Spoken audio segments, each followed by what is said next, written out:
Afternoon, everyone. Welcome. Thank you for joining us this afternoon. We're going to give it a moment because we have got a lot more people coming than the tally currently tells me is here.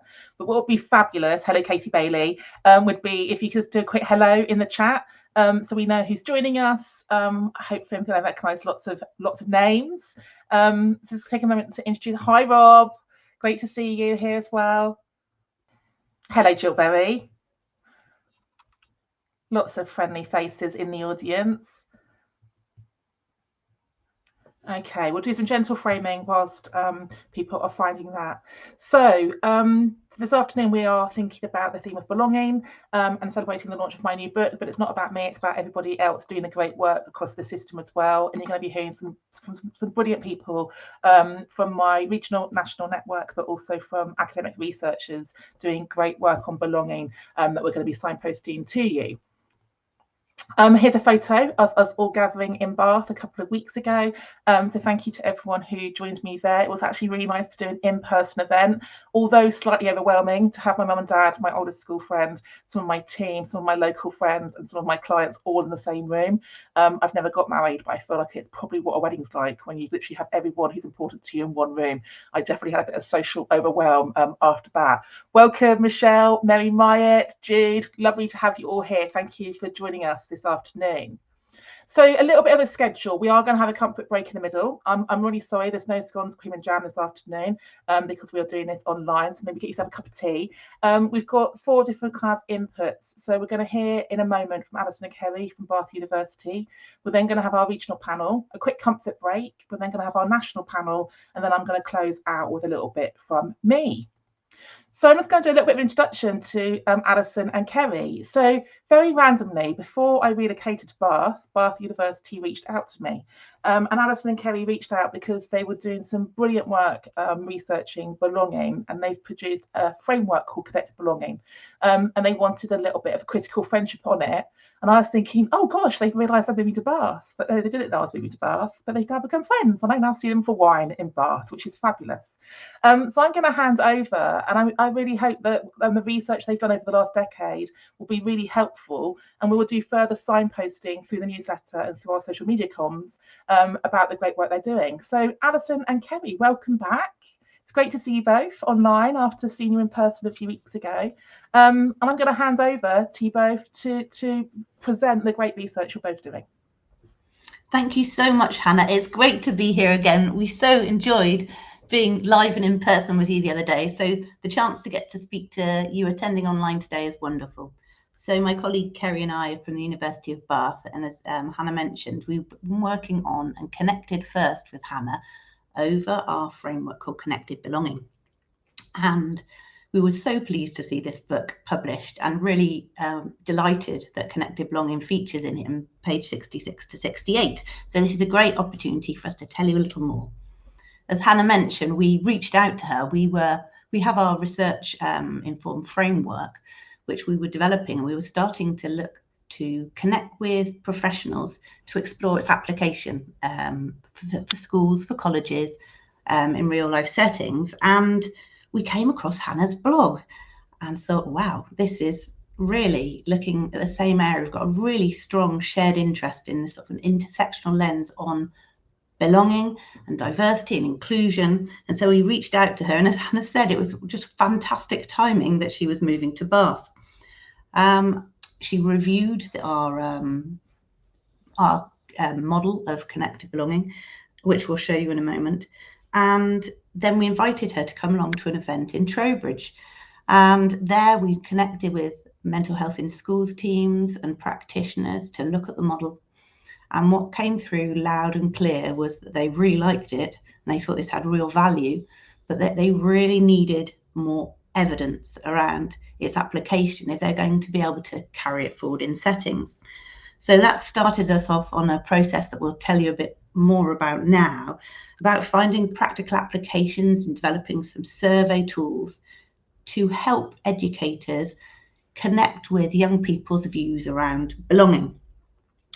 And the marriage between our sort of theoretical view and research-informed view of belonging and Hannah's real practical educational leadership-informed approach has been really, really valuable to us. And we've really found that useful as we've moved forward. She's helped us review our domains of belonging. She's looked at the different indicators in our survey, and it's been wonderful to have that additional impact. I'm going to pass over to my colleague Kerry, who's going to tell you a little more now about connected belonging itself. If we can move the next slide, please. Thanks. Hi everyone, it's really great to be here, and I just wanted to start off by saying how amazing it was really last Saturday to take part in the in-person book launch that we had in Bath on Saturday, and it really occurred to me then, and feeling it again now, just how amazing it can feel to feel the sense of belonging to a community which really shares the same passions and the key values around belonging, inclusion and diversity. But equally, I think that probably everyone here today can relate to that feeling of not belonging and how bitterly painful and sometimes even shameful that can feel. And I think it's because almost that sort of instinctual connection we have to the word belonging is often the case that we rarely sort of define clearly what belonging can mean. So we wanted to sort of take a moment to say a little bit about what it means, what the word belonging means from a connected belonging perspective, and particularly why we think it's helpful to approach this through a social identity lens. So I suppose that first and foremost, connected belonging takes this perspective that belonging itself is fundamentally it's a felt experience. So that means it's something that's social as well as emotional, and it's to do with that need we have to kind of feel part of something that's bigger than ourselves, but where we feel that we really matter as an individual, and we feel that our participation can really make a positive difference. So we think we can look sort of even like pull this definition apart further and look deeper from an identity perspective, because this really helps us to recognize that there are these two kind of key aspects of belonging. So the first one, and probably the better known aspect of belonging, is around social identity. And this refers to the need that we have to feel a sense fundamentally of similarity, of familiarity, of connection, membership, affiliation to something larger than ourselves. And that could be a group, it could be a place, it could be an institution. So for example, like the family or your close friends, your close friendship group, for example.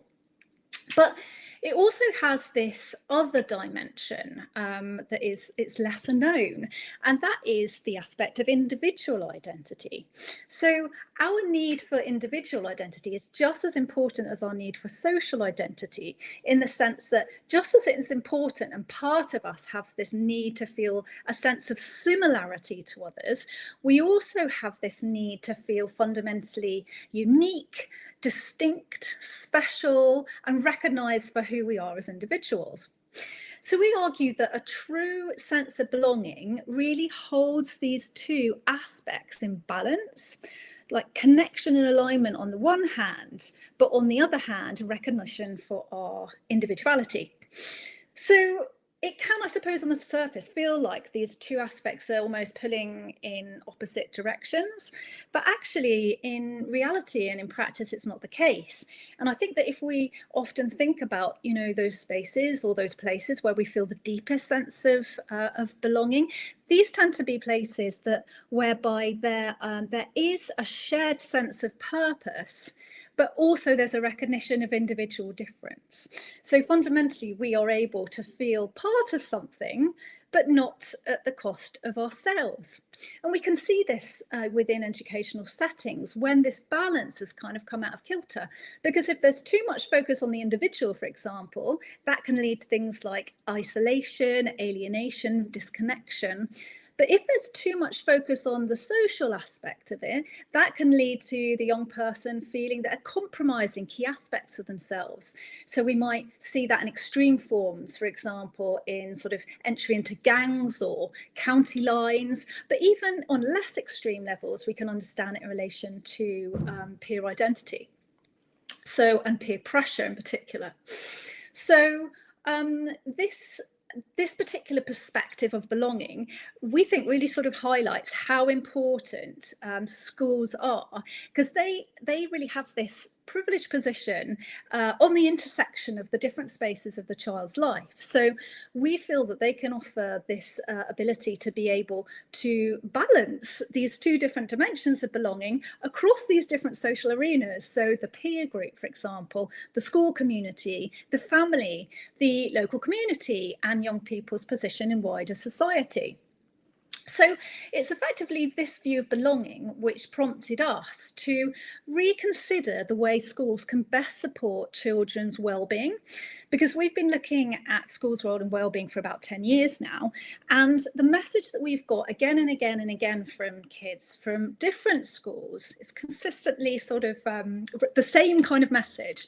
And effectively, that's questioning the dominant approach to supporting their well-being, because the argument is that it puts sort of too much emphasis upon the individual child.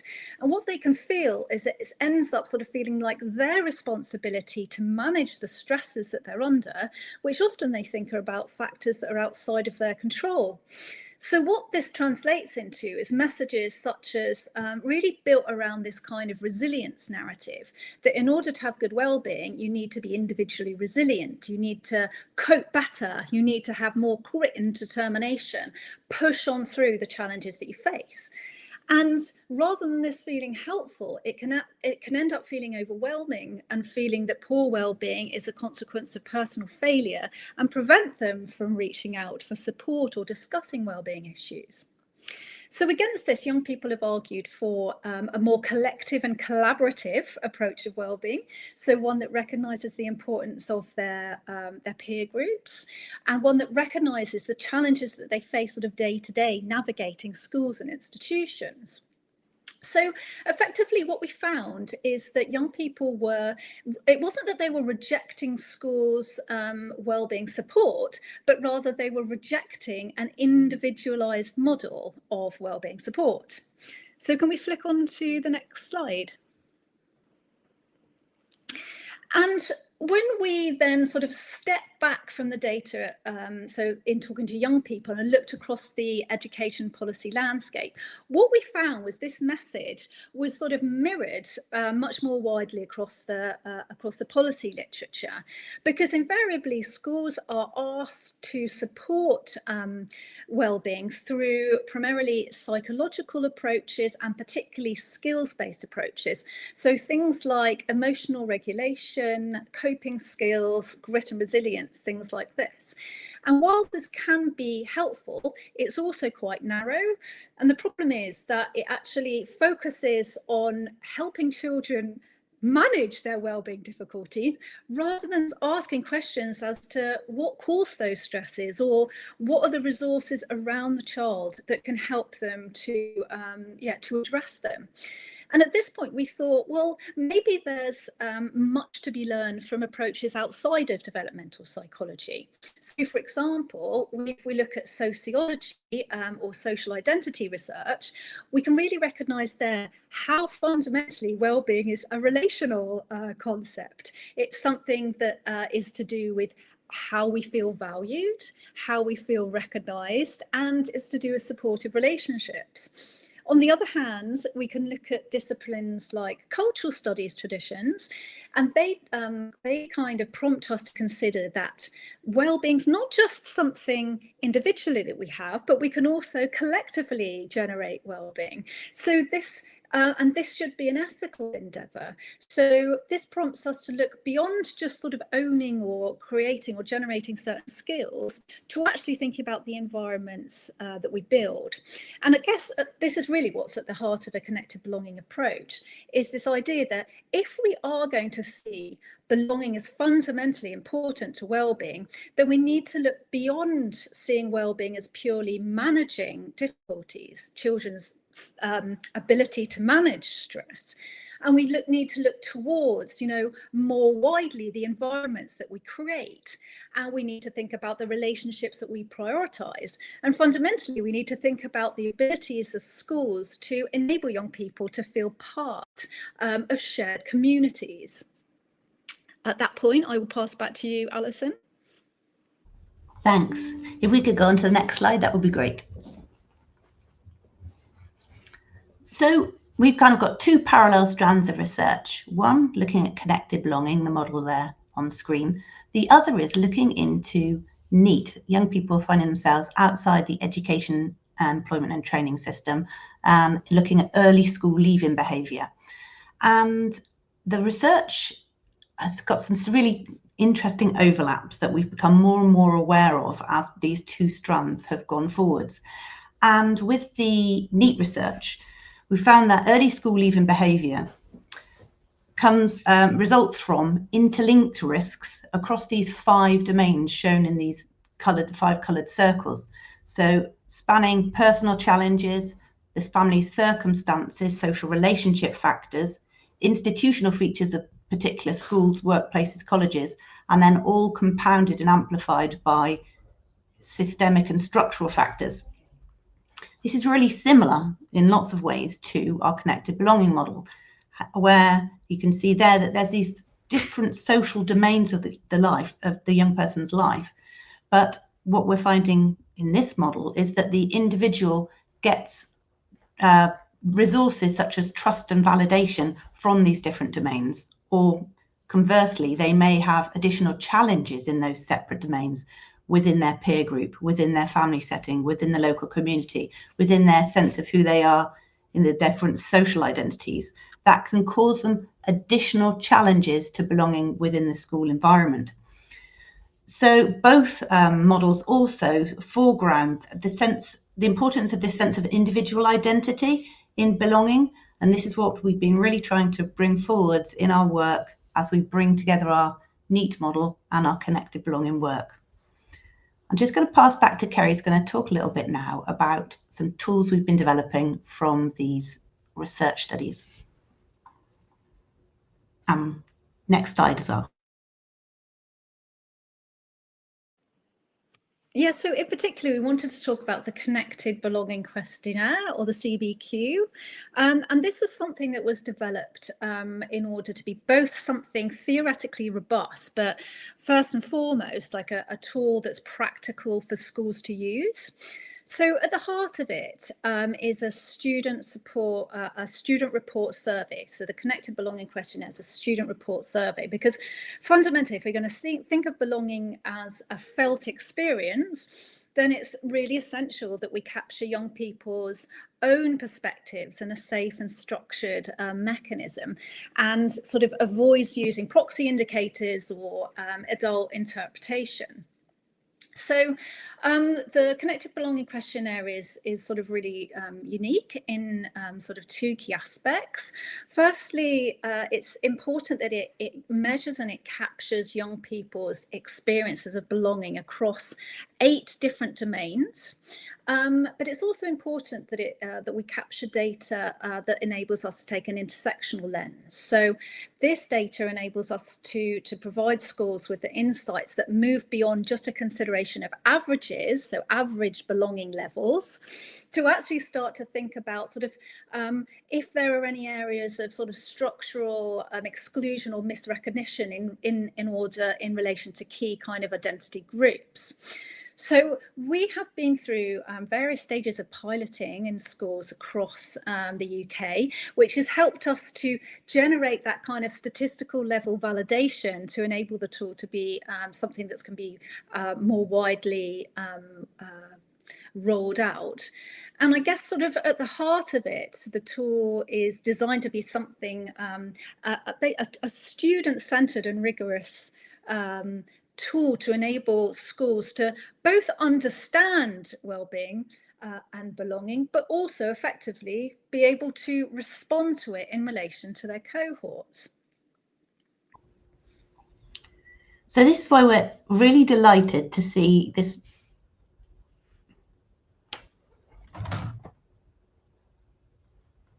Did I just cut out? I'm sorry. My screen went completely blank and I had a panic. I'm sorry. Yeah, we're really delighted to see the book out because it's such an accessible and practical tool for schools and for school leaders. And the wealth of strategic approaches, but also really valuable self-reflection tools and resources that Hannah's managed to get into such a small package is phenomenal. I think we were struck by the reflection that it encourages in school leaders to think not just about their setting, but themselves and how they set the ethos within that setting, and loads of ideas for CPD to improve belonging for all pupils. So I think it's a really valuable tool to help drive forward this agenda within education, which seems to be getting increasing amount of attention at the moment, which is fantastic. Thanks very much for listening. And yeah, if you do have any questions, we'd be happy to answer them. Thank you both for delivering this twice, once in person, once virtual. I love the work you're doing, and I know you've got a decade's worth of research here that you're building your framework through. It's not a question as much, but there's a comment from Jill in the chat, and Jill was one of the people who read the book early and has done a brilliant job sharing little snippets on social media. And her reflection is about my comment in the book about a lot of DEIB leaders get quite overwhelmed when they do surveys. They often ask too many questions, too many open questions. They almost like gather too much data and they fall into absolute overwhelm. Would you like to give any advice or show any wisdom about how your survey might help or how you approach a student survey? Yeah, sure. Okay, so it has been a fairly long process for exactly that reason, because there's 8 different areas, and obviously that's a lot of stuff to capture. So our process has been very much, first of all, reviewing all the tools that are out there and what do existing tools measure, and then trying to combine those, narrow them down, consolidate so that you're not, asking the same thing twice, and ensuring you're getting conceptual fullness of coverage for as few questions as possible. But then our validation process basically runs through a sort of statistical process which looks at which of those items is most truly measuring and connected to that central, each of the 8 domains. So it's allowed us to sort of sacrifice some so that you're keeping the very best measures. So not only do we know those questions are measuring what we think they're measuring, but that we've kept the ones that are most closely aligned with it. And so I think I think it's one of those things in education research generally, we're kind of used to putting out surveys, but actually the work that goes into checking that those measures are right is quite significant. I don't know, Kerry, if you wanted to add. Yeah, and importantly, we've designed it so it should take really no longer than 10 minutes for the young person to complete it. So that was really important, so as to avoid overwhelm from the perspective of the young person. Now, we know that some schools have used it like in a lesson and use it as a prompt to kind of go into discussion, so like forming like a PSHE lesson around it, but we wanted it to be a standalone measure that was easier to administer. So it does take 10 minutes is pretty much the average completion time to get through it. That's great to hear, because some of them are far too long. And there's a follow-up question from Philippa, who's one of the MAP CEOs who's listening tonight. Do you want to do a bit of signposting as to where the educators can find the Connected Belonging framework, or how to contact you both? Yeah, sure. We actually have a web platform which has got a nice, easy to remember name, which is www.connectedbelonging.co.uk. So all the stuff about our model is on there. The survey isn't live on there. Obviously, that has to come through us, but our contact details are at the end, and we'll pop them into the chat also. But yeah, please do check out. There's a lot of our neat toolkits there, as our Connected Belonging resources there as well. Brilliant, and I'll do a follow-up comms to everyone. And a final question for you, Kerry. I didn't realise that you already knew Ian Gilbert, and you were one of the contributors to the Working Class book. So he's got a question here around the binds of poverty and the connectivity between belonging and poverty and disadvantage. And I know you spoke about that a little bit at the in-person launch. Do you want to just close by sharing some thoughts on that question, Kerry? Oh, it's fantastic. You should join us, Ian. That's really great to hear from you. And absolutely, it's a fantastic point that you've put on the message board. That absolutely, you know, underpinning the binds of poverty, which is kind of an earlier iteration of my research, looking at what are the educational challenges that young people face, is this sense how a set of different binds can explain young people's sense of dislocation, of alienation, of disconnection within the schooling environment. So fundamentally, one of the key ways, if not the most important ways that schools can support this, is by creating the environment whereby young people feel that they can feel welcome, recognized, understood, represented, no matter what their background. So thanks for the link in there, Ian, and definitely bang on point. He's here checking out the competition because he's also working on a bit of a project at the moment. So we've been having quite a lot of dialogue back and forth about the theme of belonging. So it's great that we've got connectivity within the community. So thank you both for the work you're doing, for showing up tonight and sharing. And please do send me stuff you want me to email out to everyone who's here. So please do go and get on with your Monday evenings. And thank you very much for collaborating. Thanks. Just jumping, because I've just seen a question on there. Everything can be found on www.connectedbelonging.co.uk. And if you are interested in the survey, then our email addresses are both on there. So please do reach out if you're from a school or educational setting for which this might be of interest. Thanks, Hannah. Brilliant. Thank you both. See you soon. Take care. Bye. So we have been having a few technical difficulties, which means we've lost one of our panelists. So our next section is a regional panel. And at the in-person event, we had Wiltrick and Adele and Tanisha, and Dominique was on a different panel, but Dominique swung over to this one tonight. And poor Tanisha cannot get her audio to work. So she's had to dip out because we're not going to make it work. But luckily, Dominique and Adele are not shy. And I'm sure they're going to be fine answering all the questions by themselves. So if we could bring on, please, our regional panel, Richard, that would be fabulous. Welcome. Nice to see you both. Joining me down the road from Bristol, we have Adele and we have Dominique. Dominique, do you want to tell everyone who you are and what you do? You need to unmute so we can hear you though first. Sorry. I'm Dominique Chowdhury. I've been a senior leader, deputy head for a long time in Bristol, 17 years, but I stepped down in September, and I still do a bit of teaching, but mostly do a lot of work with Hannah and other organisations around DEIB work and nationally up and down the country. I'm a trustee for the BayMed network as well at the moment. Fabulous, Dominique. Thank you for joining us. And Adele, do you want to introduce yourself to everyone, please? Hi, everyone. It's great to be here today. I am a principal in a local secondary school here in Bristol. I've worked in the school for about 10 years and been in education about 2 decades, and been principal in various different capacities across the last 3 years. Prior to that, I did an awful lot of work nationally around inclusivity for queer and trans educators, particularly through union work and working with organisations like those that Hannah works with as well. It's great to have you both here. So I'll start with you, Adele. I'm going to ask you both the same question. Like, what does belonging feel like for you? If it's a felt experience, how would you articulate or describe belonging, Adele? Yeah, I think it's very difficult to remove my own queerness from this question. So I'm going to very much kind of land the answer in that space. And when I think about belonging, it brings me back to a piece of research which is around queer educators risk assessing themselves when they're in education spaces, whether that be in their own classroom, in the playground, or otherwise.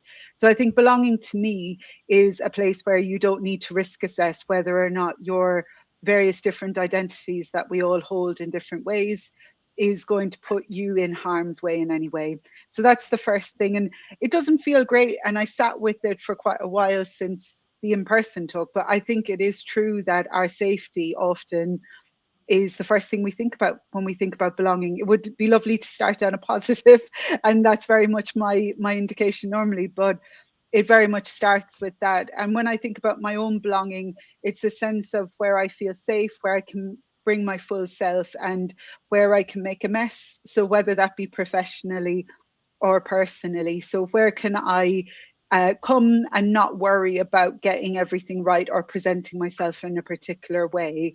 And while at a school setting, I do hold the role of principal, so I'm expected to lead. I do really value the fact that I've felt like that since the very first day I walked into that building. And I feel like a large part of that is how our school community is set up. It tries as much as possible to establish a building and a structure that encourages community and belonging for people, whether or not they're present in the building, yes, or maybe waiting for them to arrive. So when I walk in and I see certain symbols, I can tell that there's at least been a conversation that's allowed a pride flag or a trans flag or whatever it may be to be in that building. And that alone is an indicator that it's a safer space to be. Even better if there's other things there that support me, such as, you know, policies or the way people ask me how to pronounce my name or what my pronouns are. They add to that sense of belonging from there. Thank you, Adele. And before everyone arrived, we were chatting about the fact that Adele's a principal with pink hair and an undercut, and she gets to bring her whole self to her headship. And I mean, that's quite an indicator, isn't it, of your level of belonging within your school community, Adele, as well? Yeah, no, I don't. So I also don't wear a suit jacket often. And that is another thing that I think is really important in our setting. So our school rules for members of staff is that you wear whatever is suitable for your day. And once it doesn't have anything political or offensive. So generally we try to stay away from anything with labels or imagery, but other than that, you can wear what you like.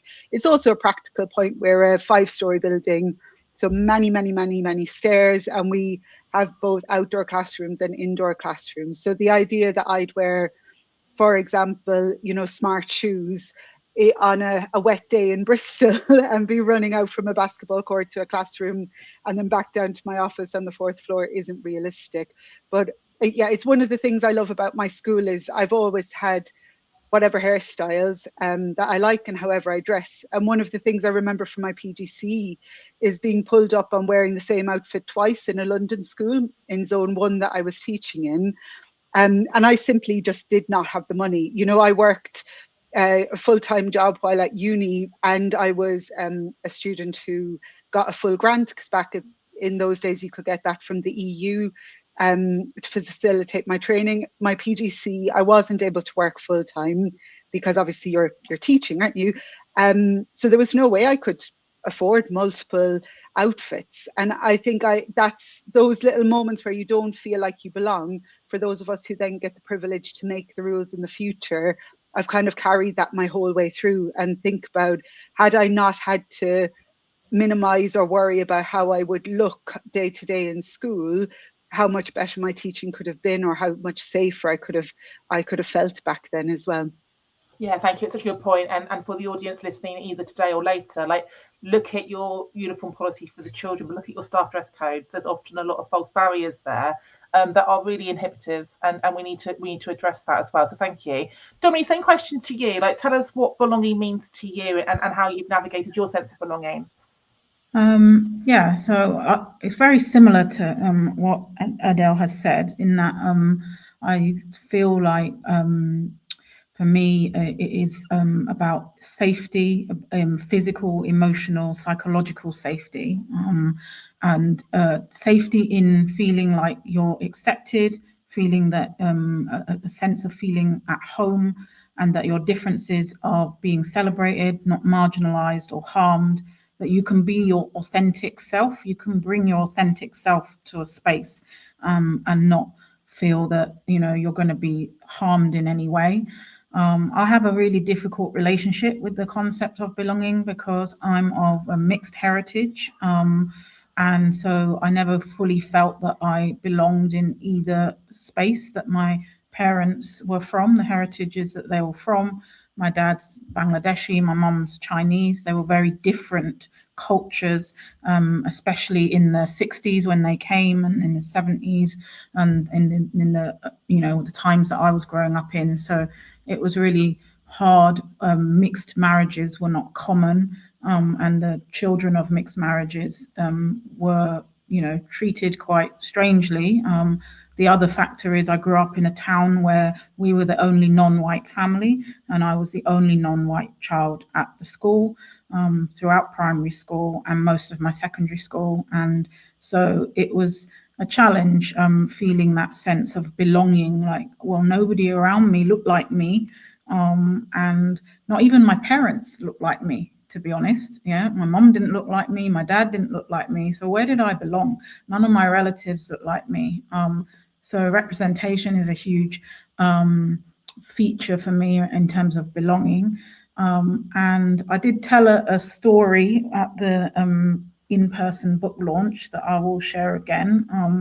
And the thing, I think, there's a couple of incidents in my early childhood that really nailed for me the feeling that I didn't belong. But the one that stands out the most is when I was 7, just moved to the new town where I grew up, where we were the only non-white family. My very first day at primary school, and my father had told everybody that I'm Muslim and that I cannot eat pork. And lo and behold, it was pork on the menu at school. And as they tended to do in the 80s, there was no argument with not eating your school dinner. And so I was forced to eat pork on that day, and, literally forced. The dinner lady said to me, when I said I can't eat pork, well, you're in England now, so you need to do what we do here. I was born and raised in England, so I was a bit confused by that comment. So, and then the dinner ladies forced me to eat pork, and I thought I was going to die because I was 7 and I didn't know anything else. And so that was a really traumatic experience. And it was the first time that I felt, you don't really belong here. No one really gets you. No one understands you. And I think that incidents like that, I hope, would never happen again. Don't happen nowadays, I mean, in schools. But, maybe there are smaller ways we don't make our children feel that they belong. And that's something that I'm always thinking about in all the schools I've worked in.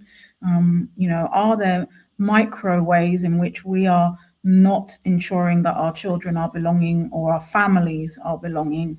Are there little things that we're missing, that we're just not seeing? Because that's really important, I think, that we make sure that we think about other people's experiences. Thank you for sharing that painful story again, Dominic. I know you shared it last weekend. Like it caused quite a lot of ripples in the room. People were horrified at how you were treated, and we'd like to think it doesn't happen today, but we probably both know it does. And I think we talked about dress code and uniform policy, and I've got a follow-up question for Adele in a moment. But I think food policies in schools are also something we need to pay attention to. I've worked in schools where the food we're serving is not the food the children want to eat, so they don't then engage in school meal times. So I think, these basic needs aren't really being met. Can I ask you, Dominique, to share a more positive memory? So, like, if you think about your relationship with belonging as both a child and an adult, where were the moments in your timeline where you had the greatest sense of belonging in those two domains? I think as a child, maybe with some of my friends who just held me and accepted me for who I am. And, even though I was very different to them, I think that they still managed to make me feel that, I belonged to our group. And that was really important to me. As an adult, it has to be, I have to say, the women in my life, the networks that I have with the amazing women like yourself, Hannah, and other women that I've met through knowing you and other networks. And I don't know, just these spaces are so powerful. They really make me feel like I belong, that I have a place, that, that I found people who share the same values as me, who share the same, outlook on life. Though that's where I've really felt a sense of belonging. Yeah, thank you. I think absolutely that adult relationships and the sisterhood Not that we haven't got brilliant men around us as well, but I think there's something quite special about women-only communities. So thank you, Dom. Can I ask you the same question, Dale? Like, 2 memories for you, like where you're really struck at your level of belonging as a child and as an adult, and then I'll go to Ian's question about the uniform. Yeah, I think as a child, while I had really excellent educators, and I am that classic story of wanting to get into education from a young age because school was a bit of a sanctuary, I don't think the wider school context was always the most wonderful place to be. So there were, to kind of keep on the theme that we started out with my hair, let's continue with that one. I was brought to the front of the class by my primary school teacher and told that my pigtails were not even. I'd hate to think what they think about my hair today. And I am extremely dyspraxic. I have absolutely no ability to be able to see anything even, uneven, whatever the case may be. But when I tried to explain I have those kind of difficulties, they then got everybody else in the classroom, which in my primary was 4 different year groups in one room, to look at me and say, this is exactly what you're not aiming for. And then also brought out my spelling test to also indicate how poor, because of my dyslexia and dyspraxia. My mother and my aunt has taken great joy in finding that person around the town every time I've got a promotion in education. So they've taken that on my behalf to say, oh, actually, they went on and done this and done that, despite the level of dyslexia I have. But there was numerous stories growing up, because while I was diagnosed dyslexic, there wasn't really the detail of understanding back then. And my diagnosis is of the bottom 2 to 3% of people nationally. So my ability to spell or use grammar is what you would have the lowest available, in your settings, those of you who work in education. So that kind of being given as the example of what not to do was quite a routine experience for me.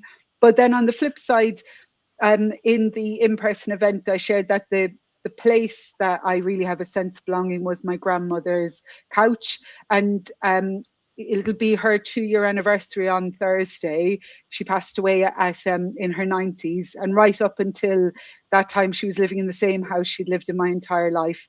And you could go in, whether you were 5 years of age or almost 40 years of age, and lie in her sofa and be fully yourself. And that was a woman who grew up in full Catholic Ireland, and you could go in there as a queer person who's non-binary and have those conversations. And while she might not agree with me, there was a sense of belonging there around that, because you'd be fed, you'd be listened to, you'd have an argument, but it wasn't taken that you weren't welcomed. And I really see that as our place in schools, where if I grow what my grandmother created in that living room to a school sense, it's not about us all being able to do what everyone wants, because that's not the reality of being in a building. I've got 1,200 people a day in mine.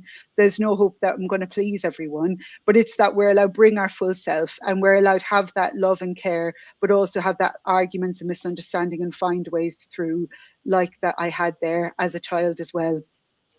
Yeah, thank you. And the word home came up a lot, didn't it? My mum's still talking about Tanisha's input at the in-person event about home being for her going home and shutting the door and feeling safe, and that is the space she feels the most authentic. And it really hit my mum when Tanisha shared that. And in the book, I quote Kwame Safo-Mensah, who's written a brilliant book around identity-based classrooms, and he asked the question, like, how can we make our classrooms feel like home, our staff rooms feel like home? Like, what are the factors, what are the variables we need to consider? So can I just pose the question to you, Adele, that Ian's put in the chat about your school's policy around uniform? He's joining us from Finland, so obviously Scandinavia have a very different perspective when it comes to uniform. And what's your thoughts about, does uniform improve belonging or not? So our students co-write and co-wrote our policy. So in terms of a sense of togetherness, and we actually only had a governor's meeting with our student council last week to check in ahead of our September to changes to policy around uniform. But the students very much wanted a united sense of community in regard to the colours they wear, and that the range of items they could wear meant that there wasn't pressure in regard to buying certain brands or something like that. So they wanted that unity, but they also wanted to be able to create a policy. The way that I approach leadership, including around uniform, is that if we create routines or policy, they are to encapsulate safety and access for the majority. So we don't need a special uniform policy for somebody who can't wear buttons or find it really difficult to wear certain fabrics, or maybe because of body dysmorphia don't want to wear fitted gendered items. So we try to approach that in all areas of the school, but specifically around uniforms. The students have no rules when it comes to hair, jewellery, makeup. And when we first put that in place, people thought, the place was going to run riot. Which some of them, I said I was really disappointed. I had never have had a student come in with full fancy dress makeup, which I'm really disappointed in, because technically they are allowed to do that. I've also had no one cover their face in glitter, which I've tried to encourage. And again, I've been lacking in my leadership in getting my students to do that. But if you want to, we've had full-size mohawks, we've had people with different hair color, we've had people who wear traditional headdress, and that's not a question. In terms of the items of uniform, there is a range of pieces of uniform, as many of them that are unbranded as possible, which students choose to wear, whichever will fit their day. And we're trying to expand that a little bit more from September, so it'll be hybrid for both what would be called the PE kit now and the normal school uniform. We're going to try and mix that. So if you want to wear, for example, a shirt and navy jogging bottoms, you can do that of a day, as much as only wearing one when you've PE and one when you don't have PE. So I think in terms of our belonging, it's about always checking in with the people who are in the building. And then it's about the bits where you can have openness, so young people can express themselves and feel comfortable, that they can do that, but still having consideration for the cultural impact. If, for example, there was a no uniform, the demographic I serve would feel quite a lot of pressure financially around that if that were the case. And that seems to work for us. People do walk into the building and really struggle with the fact that we routinely get into the top 30 schools in the Southwest for our progress and attainment, that our students have above Bristol average for their attendance. One of our ex-students was mentioned in the New Year's Honours list this past Christmas. We've had 2 students just get into Oxbridge in the last few days. And the fact that they will be wearing navy jogging bottoms, and they'll be wearing a hat, and they'll be hugging and pushing and loving one another in the corridor, and they're very, very loud and very noisy. And I have a building with 5 stories of open balconies, so it echoes around the place. So it's very interesting to challenge people's understanding that actually, if you remove, I don't need to talk to my students about whether or not they have their top button up, it allows more space to talk to them about how they're feeling and what support they need for their GCSEs or whatever they might be doing. But we still live in a society where that's very, very contentious. And I have my principal's review tomorrow with my trust, and I'm sure it'll come up again about, gosh, I saw this young person and then they told me they were on for a 9 despite them being in some, mishmash of whatever they decided uniform was that day. Yeah, thank you so much for speaking about that, because I do think with the Children's Bill and the new uniform policies kicking in, I've had quite a lot of interesting conversations with some of our MAC clients about approaches moving forward. And I can see Philip has put a comment in the chat that uniform protects poverty, and Ian saying he loves that approach. So thank you. Dominic, can I pose the next question to you? The 3 of us are all based in the Southwest, and I know you're involved in what's going on in Bristol and beyond Bristol. In your opinion, what are some of the barriers to belonging for our young people in our region? I think the first thing is understanding what belonging actually means in schools, because obviously the DFE's attendance strategy is all about belonging. It's the new buzzword now. But I've seen some really extreme variations of what that means and how they're applying this concept to encourage their students to come into schools and to engage families.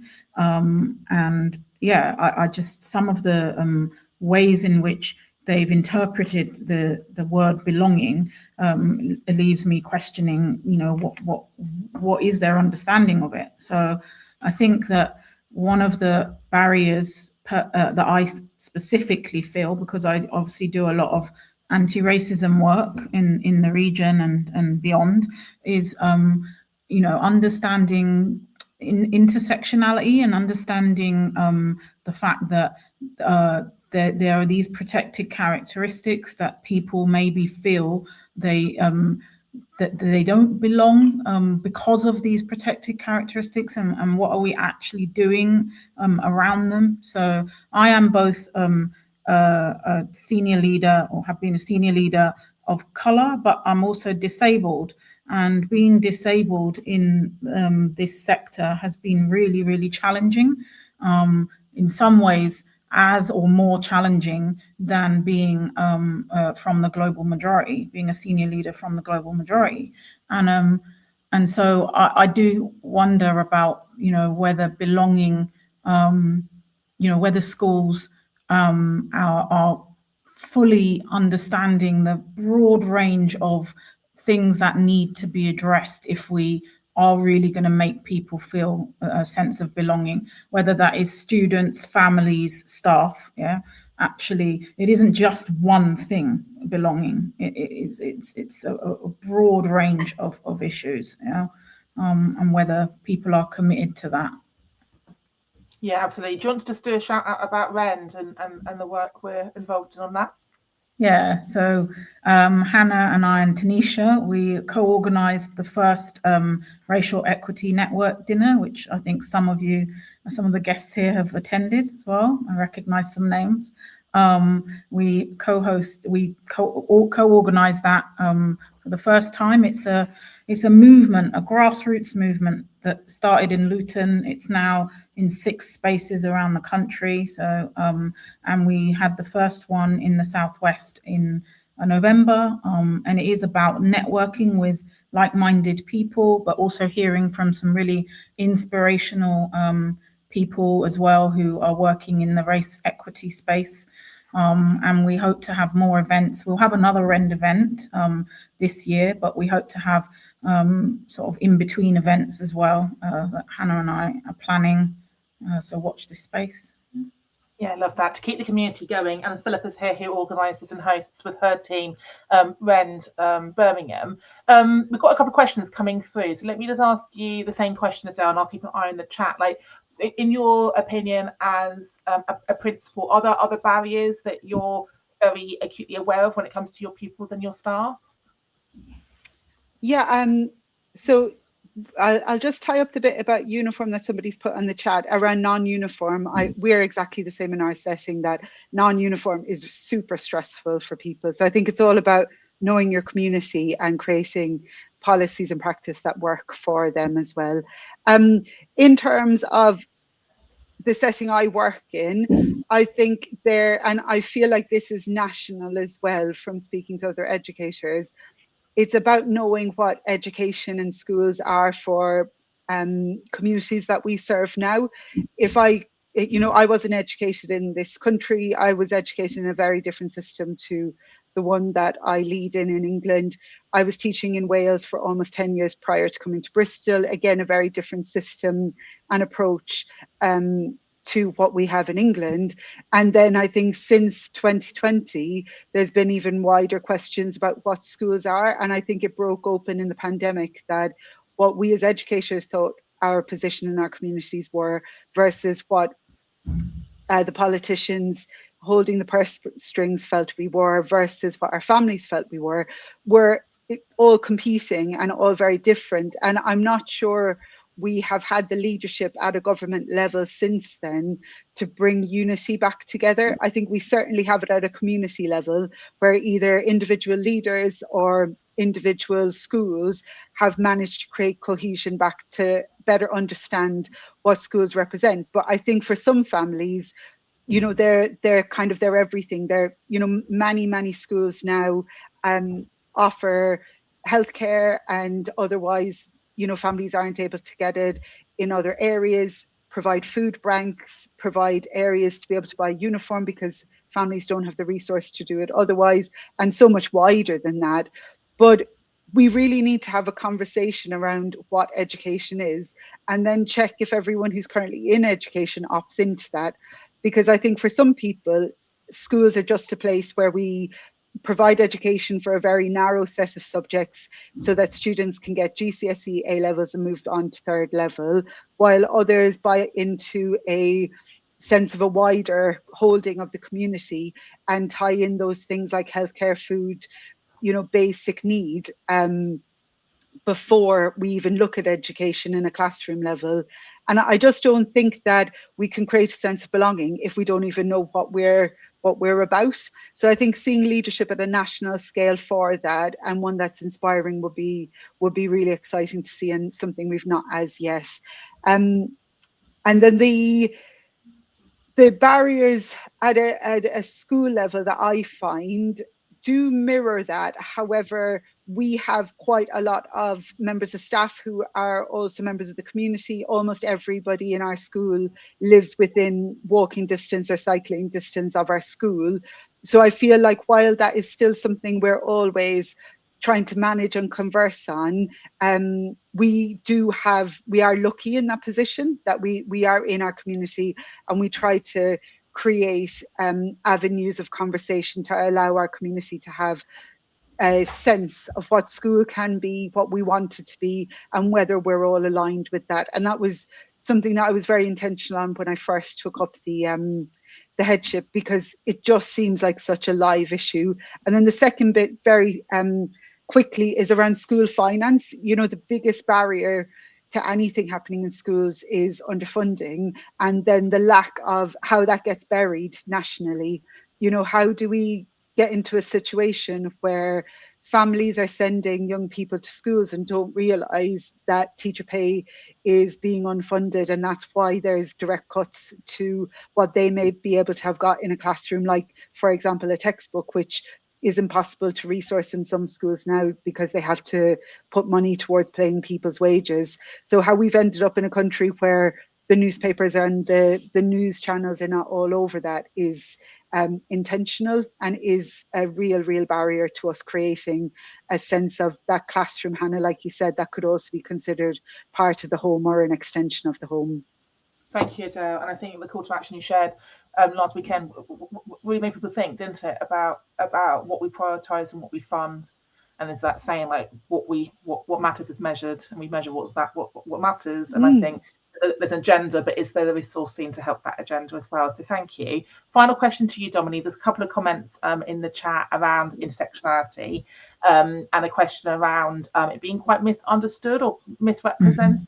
Do you want to just finish by sharing your thoughts about how we need to do intersectionality better justice, perhaps? Yeah, I mean, I completely agree. I think intersectionality is not properly understood in our sector. I think partly it's because of the way we analyze data still, and the categories we put our data into, and then we look at, how have the boys done compared to the girls, and, you know, how have our BAME students done compared to our non-BAME, and PP, or disadvantaged and non-disadvantaged, and we get sort of fixated, and SEND versus non-SEND, and we fixate in these areas, but we don't necessarily look at the interrelation sometimes. And I can give you some examples. I've been having some quite frustrating conversations with some leaders in the Southwest, not all school leaders, but other leaders as well. And there's been a lot of conversation about, well, you know, what's most important right now, what our data is showing us, is that it's the white working class children, that they are underperforming across everything, and so that's where all our funding and our resources and our priority has to be. It has to be around that, because it's about socioeconomic deprivation, and that's it, you know. But there's no understanding that these issues intersect, and that actually a lot of the things that we're seeing in our society at the moment, a lot of the anger that we're seeing, and a lot of the unhappiness with things, is coming from the fact that we're not actually addressing issues of race. We're not talking about this in schools. We're not encouraging people who maybe are from a more socioeconomic background, and in our region it is yes, the white working class perhaps, but why are they so angry, and they're projecting their anger towards certain groups, people that they misunderstand, who they don't see themselves in, and they don't recognize, they don't share any values, or they think they don't share any values with. So actually ignoring that isn't doing any good, so I do feel that the fact that I've had that conversation with so many education leaders in the Southwest has been of real concern, that there is this lack of understanding of how all of these issues interact, and the fact that there's an issue with boys as well, and young men generally, and how disaffected they feel. And why are we not talking about that? We're really fixating on socioeconomic disadvantaged, and only that, and all our resources and funding is going to go into that. It is the conversation that I've had with some leaders. Thanks, Dom. And I know we've had a few emails come in to us both this week about it as well, and about concerns from people doing racial equity work, that work's been undermined. And I think the call to action from listening to you both is really about how can we handle the data in a more intersectional way for our pupils and for our staff, and not do this binary comparison of the majority and the marginalised groups, but looking at the more nuance. And Nick Consford, who lots of people will know from the GC, she calls it kaleidoscopic data handling.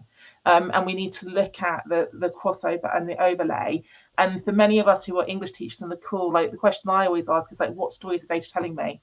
We've got too much data. If anyone else does any more data about how many global majority educators we have or haven't got in this country, like, for goodness sake, it's what we do with that data and how that data informs policy that we need to be focusing on. So I'm going to say a massive thank you to you both for joining me and for all the brilliant work you are doing in the Southwest and beyond. And thank you for doing a hit repeat tonight for our virtual. We're going to take a 5-minute break now, so people can have a quick comfort break, put the kettle on. And when we come back in 5 minutes time, we will have a second panel with some of my brilliant team from Belonging Effect. So thanks, Dom and Adele. I'll see you soon. So we are now going to go to a second panel where I'm going to be joined by some of my brilliant team. And we don't spend a lot of time together in person, but I got to see a couple of them in Bath for our in-person event. So if we can welcome to the stage, please, Amy, Benny, Joe and Yumina. We have one empty chair. Here she is. Okay, so I'm just going to go around and ask you all to do a very quick introduction of who you are and what you do. Amy, I'm going in alphabetical order. Hello, do you want to go first? Of course, no worries. Hi, everyone. My name is Amy. I am a mental health and neurodiversity consultant. I'm a lead associate for Belonging Effect, and I spend some of my time teaching in an alternative school for students with autism, and some of my time writing and delivering workshops and training for schools. Brilliant. Thank you, Amy. It's lovely to have you here. Benny, you're next. Do you want to tell everyone who you are, what you do? Yes, I've arrived. I am Benny. I am a co-founder of the Belonging Effect. I am a consultant, a trainer, speaker. I write books on the subjects of curriculum, diversity, equity and inclusion and literacy. She's understating that she writes books. She births books more than most people birth children. Well, we are now 8 books, Benny? No, we're on 5. We're okay. 5, okay. Feels like it's 8. So you're next. Hello, do you want to tell everyone who you are, what you do? Hi everyone, my name is Joe. I am a former primary school teacher. I'm the co-founder of Pride and Progress and a lead associate at the Belonging Effect. And currently, I'm halfway through completing a PhD, so that takes too much of my time at the moment. I think you're giving Benny a run for her money with your book game in the background there. We've got some serious book sales going on. Great to have you here, Joe. And last but not least, Yumina, do you want to tell everyone who you are, what you do? Hi everyone, I'm Yumina Bibi. I am currently a project specialist with Children Learning Trust, running a project on behalf of Mission 44, but I'm also a Belonging Effect associate. And you can see my 2 really cool books, not mine, one of them Sanna's. Brilliant. It's great to have you all here. And I'm going to make the comment I made at our in-person event, because we have all left schools and we are all working as freelancers and working independently, and sometimes there's a slight tension that we have all made that decision. But I want to unpack that, because the previous panel were school-based people, trust-based people. So Amy, if I could come to you first with the question, like, how has belonging impacted your career choices, and has that led to why you're perhaps a freelancer?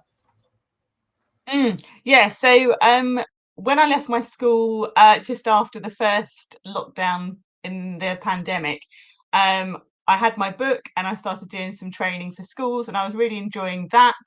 And then I happened to work at the school that I work part-time at now. And something about it really made me feel like I belonged there, the way that they spoke to the students. So I've kind of had to navigate a halfway house of still feeling part of a school community, but in a way that meets my needs in terms of what else I want to do alongside that. It wasn't something I anticipated. I thought perhaps I wouldn't ever go back to a school, but when you see the culture and how they treat the students, this one is worth making that sacrifice for, in terms of, like, you know, my time and how I spend it. So yeah, that's my story. Thank you. I think it also gives hope for the fact that when people leave, they don't always stay. They come back. There's choices. There's ebb and flow. Benny, how about you? How has belonging impacted your 2 decades of working in education? It's definitely been a bit of a roller coaster. There've definitely been places where I felt a greater sense of belonging. I wouldn't say it was a complete sense of belonging. And unfortunately, I think my last role, I felt probably the least sense of belonging that I had in 20 years. And so when the decision came to decide whether I was going to do my freelance work, my consultancy work full time or not, it was made slightly easier by the fact that actually I didn't really think that I fit in the place I was in. For many reasons. And, you know, so much of what we do in schools is about making people feel valued. And often it's not the big things that can change people's perceptions of their belonging. It's the small things, it's the comments, it's the casual attitudes. And that begins to grate after a while. And so I decided to make a move into trying to cultivate these cultures of belonging, the title of your book, Cultivating Belonging in Schools, by doing it slightly differently. If I had felt like I belonged, I think I probably would have stayed. But unfortunately, that wasn't the case. So I do this work, but the great thing is I get to go to lots of schools now, and I'm part of a different conversation. Thank you, Benny. The story you used to tell me when we worked together about collecting the misfits always comes to mind. Maybe I've collected the misfits and we've become the adult version of that. I mean that with love, everyone. I don't mean possibly, possibly the Goonies. I'm not sure. Jo, how about you? How has your relationship with belonging led to you doing the work and the research that you're doing? I suppose when I first started teaching, I felt as though I had to hide away my identity and who I am, my personal identity, in order to step into this new professional identity. And within LGBT plus communities, there's a lot of research into that common experience for LGBT plus educators, feeling as though they have to hide their personal identity in order to step into this new professional identity. And I think that was very much my experience until I started to form networks through Pride and Progress and work with other LGBT educators. And I found a way for me to bring both of those parts together. And I think for the first time kind of found that sense of belonging in education. And for the first time felt as though I could have that personal and professional identity come together in a way that felt right for me. When I left my last teaching job, shortly after that, things became increasingly hostile for LGBT teachers and particularly for trans educators.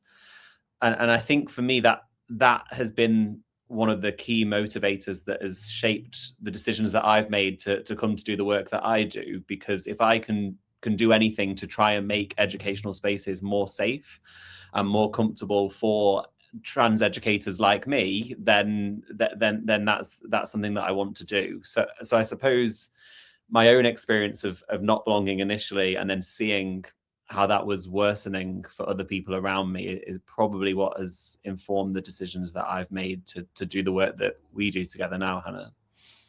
Thanks, Joe. Thank you. And yeah, and it is that. I guess it's like why we become teachers, isn't it? We become teachers to perhaps change our own experience of being pupils, and some of us become consultants and freelancers to change the experience of other educators. And it's the kind of the ripple effect. Yamina, how about you? What was your journey with belonging, and how's it shaped your career choices? Yeah, I mean, for me, as somebody who's visibly Muslim and has been since I was like 11 years old, I really lacked belonging as a young person, except for at home really and the mosque. But even beyond that, school wasn't a very pleasant place. I've spoken before about the quite explicit racism and Islamophobia that my family and I faced, and lots of communities faced. And I'm in Tower Hamlets, which is probably the largest British Bangladeshi community in the country, and yet I still didn't feel a sense of belonging, except for in my English teacher's classroom in year 10 and 11. And I think that's really shaped the person that I became, the teacher that I've become. And then in 2024, I had my book launch at my school, and then Hannah Wilson, obviously, I always call her Hannah Wilson, everyone, but Hannah said something like, "Are you living your values?" And in that moment, I just realized that I probably wasn't. And actually, what I realized is the work that I wanted to do was around system change. And I couldn't do it in my role as a deputy head teacher, because as powerful as that work was, and it was wonderful to be, yes, the first visibly Muslim South Asian deputy head teacher in that school. And yes, I got a lot of love from the parents, from the staff, from the children. But actually, was it changing what was happening in the system to people like me and communities who were marginalized? No. And so that's why 2 days later, I went in, and my poor head teacher, I went in with a resignation letter. Yeah, no. But I think the point is, I said this at the book launch, it's been the best year ever in terms of like just career success, feeling a sense of connection and belonging, because I feel like I'm doing the work that I was born to do, actually. And I think what everyone said here is, maybe misfit, yes, but actually it's about the system changes that we can make. And sometimes you need to leave the system, the day-to-day grind of it, to then be able to change it and to remove those barriers for others like us. I think that's a really good point. I was talking to someone this morning about being an educator rather than a teacher, and being adjacent to the system as opposed to in the system. And it's an interesting relationship, isn't it? That we all want to influence change, and it's harder perhaps to do that sometimes from the inside out. And our perspective has changed by doing the work as freelancers. It's an interesting tension. If I can move on to the second question then, about why representation of visibility is an important part of belonging. Let me come to you first, Benny, on this one. They're two kind of buzzwords, aren't they, really, representation and visibility, and with all the work you do around the curriculum, but also for your own sense of self. Do you want to speak to that for a moment? Yeah, definitely. When we think about what it means to belong, and it's so well outlined in your book, the processes that you have to go through to ensure that culture is there for everybody. It's multiple angles that you have to consider. The policies, the way in which you are welcomed, the way in which you are accepted, how much you can be yourself, but also what the school values in terms of curriculum. And visibility and representation have always been important to me. And growing up South Asian, in a very South Asian community, it didn't even occur to me that my visibility was something that I needed to focus on in my career, until I became broadly invisible in a profession back in 2003 that was, even less diverse and representative than it is now. And certainly found myself in rooms where I was the only South Asian woman. People being surprised that as a South Asian woman, I was a head of English, that I was interested in teaching and learning, because there was an ongoing joke that if you were of global majority background, that the behavior was your bag. And there was a real divide between people who were seen as academic and working on teaching and learning and curriculum and assessment, and people who were working in pastoral fields. It was replicated in lots of schools that I worked in. And that became more of a pressing concern the further up I went in terms of my leadership. I didn't see leaders like me. And if I did, they were few and far between. And I found that they really battled the system, and there a sense of I have to hide those bits of myself that are really important to be able to fit in these places. And certainly my own career, I only achieved leadership status in a school that already had a South Asian woman on the leadership team. So somebody else had broken that ground for me. And from then, it was lots of headship interviews where I was the only South Asian woman candidate. And I've said this story before. One interview really stands out to me, where my career had been in schools in urban centres, which is, as you know, code for lots of global majority children. And I went to a very leafy school, very middle class school, where there were no Asian people on the staff pretty much at all. And the first question I was asked is, why does somebody like you want to work in a school like this? And that was the exact phrasing. And I remember being really taken aback by it. And then afterwards, really quite shell-shocked, because of course, you know, my rationale for applying for the job is because I thought I could love the school. But my belonging was questioned, and that was because they hadn't got there yet. So visibility and representation are hugely important, but culture change is at the heart of that. Thank you, Benny. Jo, can I come to you next? Visibility and representation for pupils, for staff. Why is it so important for helping us belong? I hate to be that person doing a PhD that only talks about their PhD, but I think there's some kind of theory that's really relevant to bring up here. As we've been talking so far, I've been thinking already about the minority stress model. So minority stress model as a theory, as a framework, is this suggestion that all of us, if we take teachers, for example, all of us as teachers are navigating general stresses. Meetings, marking, families, children, we're all navigating those same general stresses. But if you are a teacher who has an identity that is marginalized, or an identity that is a minority within the school you're working in, then you are carrying not only those general stresses, but additional minority stress. And I think we can all recognize that. But one of the interesting parts of that theory is that one of the ways to overcome that minority stress, or to mitigate the negative outcomes of it, is through social support. It's through representation and visibility. It's through meeting other people who have a shared or similar identity to you and who understand what your experience is. And my research at the moment is speaking to teachers about how networks help them to find that empowered sense of voice and to navigate that minority stress that they have. And I'm sure many people listening today can relate to that. I've heard it in some of your stories already, that meeting that other teacher who has that shared identity to you, or that shared characteristic, and understands the experience that you're having, can completely change how that experience is impacting you. So I suppose that idea of kind of visibility and representation is important for the reasons that Benny said, and I'm sure everyone else will go on to say, but also just as a way of navigating that minority stress that people from marginalized communities can have as an additional workload to the general stresses that everyone else has. Yeah, thank you. And you can always bang on about your PhD, because the research is interesting and it gives us academic frameworks, much like listening to Kerry and Alison. I think sometimes it's helpful to have a framework to hook things onto. I'm going to come to you next, Yamina, because I think it moves on nicely to think about the work that you're heading up with the Mission 44 project around racial representation and visibility. Do you want to speak a little bit about why that piece of work is so important? Yeah, thank you, Jo. I'm the other way. Like, I took any excuse to talk about this project.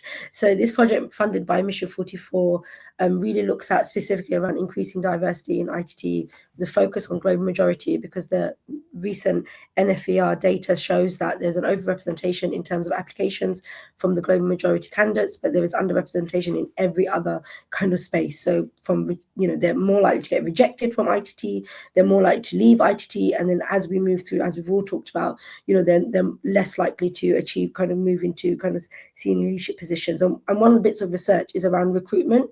And I think if we're thinking about that representation and visibility, one of the key bits of research was, what do you do as a global Globe majority training teacher, when you're a teacher and you're looking for your schools, you're going on their website and you're going to see if you can find people that look like you, if you can find people who share that kind of affinity, I guess, with you and the similar characteristics like Joe said. And actually, I've done that so many times as a teacher and as a leader when I've applied for senior leadership roles. If I do not see another person from the Globe majority, or even just from any of the protected characteristics, I'm less likely to therefore apply, because I can't find any common. That's what I worry about. Will I find commonality? But just a little segues.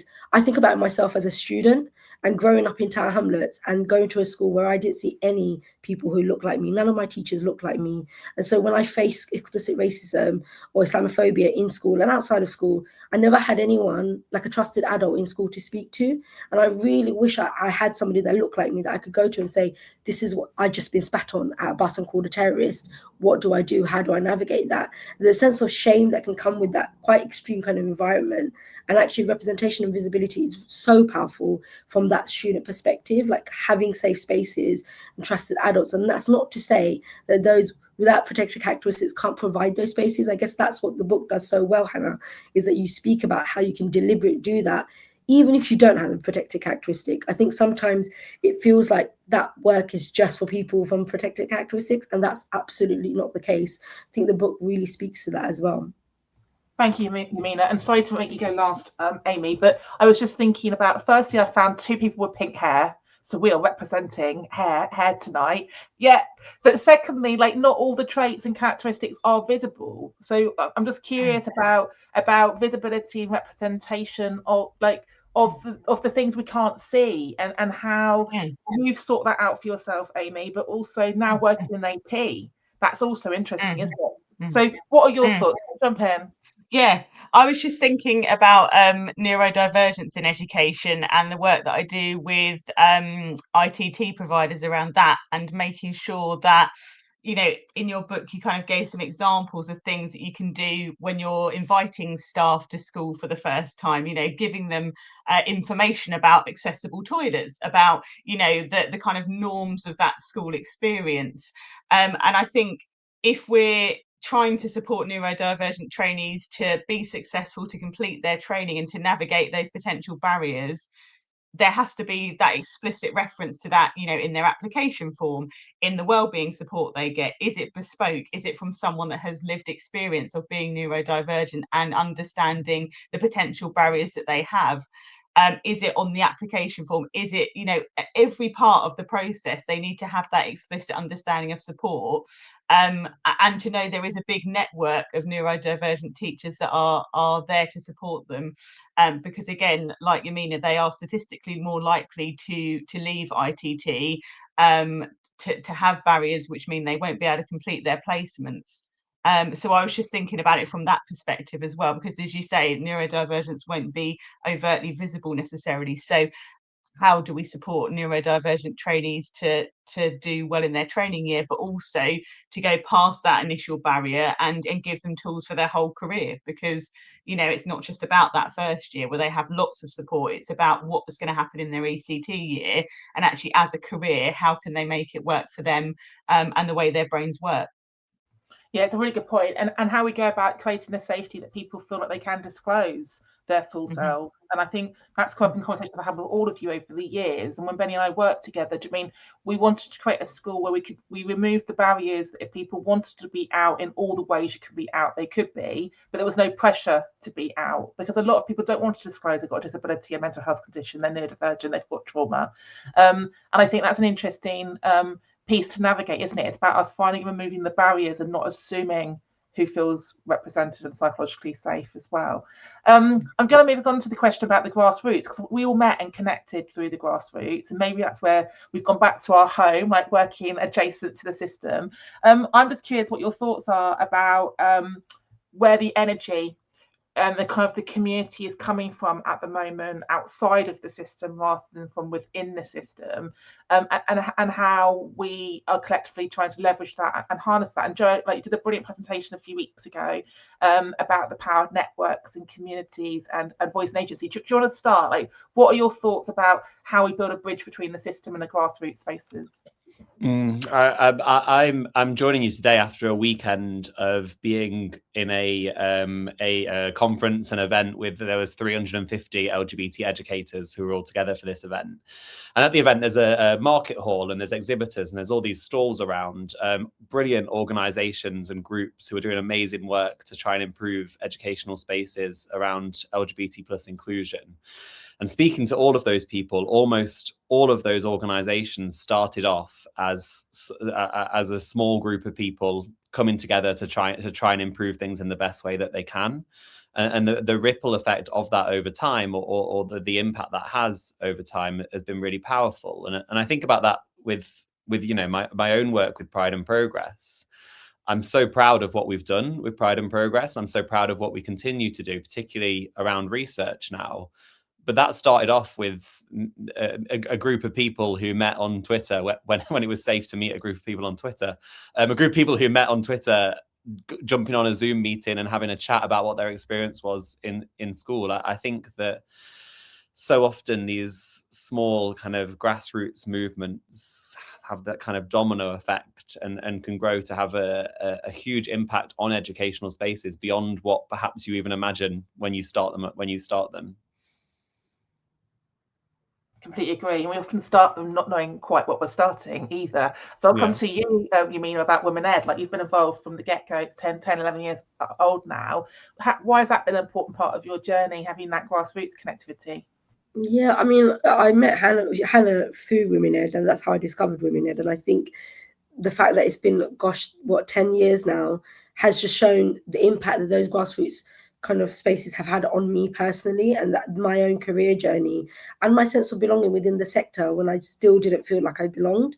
And I think finding those affinity groups like Women Ed, I've got a list of, I did it at the book launch and I was like, this time I'm not going to do it. But there are just so many grassroots like networks out there, like Belonging Effect, that are really providing those almost affinity groups as well, but also bringing people in so that we can make those systemic changes. And I think it's been so powerful just for my sense of belonging and connection and keeping me going and in the sector when I have felt stressed, fatigued, burnt out by being the only one or doing the work only, and being the one who's pushed out to do World Hijab Day or pushed out to do Ramadan or do some Lent, and I literally mean that in that way. Go and do an assembly on Lent. And actually it's like, what we want to do is, and I think the grassroots networks do this well, is here's a range of people who are in this space who are really trying to create safe spaces for people. But I'm just like thinking about organizations like Aspiring Cares or Black Teachers Network, for example, that are creating those affinity groups. I mean, I should just say that I co-founded South Asian Educators Network. I always forget, Zahara's going to tell me off. But, the reason we did that is because we sat at a Belonging Effect conference, didn't we? And myself, Sejal, and Hannah Malik were saying, well, we don't know if there's a space for South Asian educators. And so that's how that began. And it's still kind of a small network, but it's just another safe space for sharing your lived experiences, but also we invite other people in as well.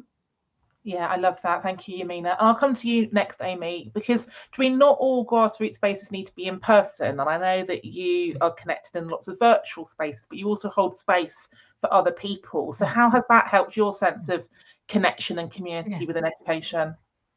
Yeah, so again, it's very similar to Joe's story in terms of meeting people on Twitter initially when it was a safe space, and being really inspired by people like Emma Kell and Claire Roberts, who had written about mental health in schools, and kind of connecting with people that way to understand how can we get our message out there, like what work have we all done and how can we work together. And it feels like a really kind of collaborative space, like that. It doesn't feel kind of like there's this element of like competition. It genuinely feels like, well, actually this is something I've written, have a look at this article, and it really is collaborative in that way.